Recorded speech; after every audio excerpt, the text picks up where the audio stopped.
What if I told you Jesus came to abolish religion? What if I told you voting Republican really wasn't his mission? What if I told you Republican doesn't automatically mean Christian, and just because you call some people blind doesn't automatically give you vision? I mean, if religion is so great, why has it started so many wars? Why does it build huge churches but fails to feed the poor? Tell single moms God doesn't love them if they've ever had a divorce, but in the Old Testament, God actually calls religious people whores. Religion might preach grace, but another thing they practice. Tend to ridicule God's people. They did it to John the Baptist. They can't fix their problems, and so they just mask it, not realizing religion's like spraying perfume on a casket. See, the problem with religion is it never gets to the core. It's just behavior modification, like a long list of chores. Like, let's dress up the outside, make it look nice and neat. But it's funny, that's what they used to do to mummies while the corpse rots underneath. Now, I ain't judging, I'm just saying, quit putting on a fake look. Because there's a problem if people only know that you're a Christian by your Facebook. I mean, in every other aspect of life, you know that logic's unworthy.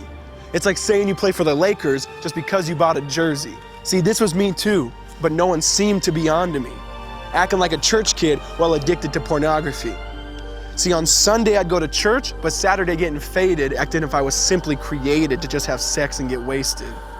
See, I spent my whole life building this facade of neatness, but now that I know Jesus, I boast in my weakness. Because if grace is water, then the church should be an ocean. It's not a museum for good people, it's a hospital for the broken. Which means I don't have to hide my failure, I don't have to hide my sin. Because it doesn't depend on me, it depends on Him. See, because when I was God's enemy, and certainly not a fan, He looked down and said, I want that man. Which is why Jesus hated religion, and for it He called them fools. Don't you see so much better than just following some rules? Now let me clarify. I love the church, I love the Bible, and yes, I believe in sin. But if Jesus came to your church, would they actually let Him in? See, remember He was called a glutton and a drunkard by religious men. But the Son of God never supports self-righteousness, not now, not then. Now back to the point, one thing is vital to mention. How Jesus and religion are on opposite spectrums. See, one's the work of God, but one's a man-made invention. See, one is the cure, but the other's the infection. See, because religion says do, Jesus says done. Religion says slave, Jesus says son. Religion puts you in bondage, while Jesus sets you free. Religion makes you blind, but Jesus makes you see.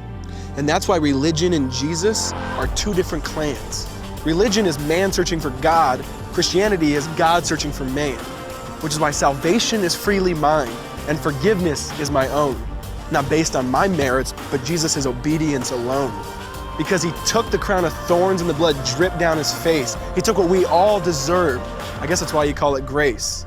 And while being murdered, He yelled, Father, forgive them. They know not what they do. Because when He was dangling on that cross, He was thinking of you. And He absorbed all your sin and He buried it in the tomb, which is why I'm kneeling at the cross saying, come on, there's room. So for religion, no, I hate it. In fact, I literally resent it. Because when Jesus said, it is finished, I believe He meant it.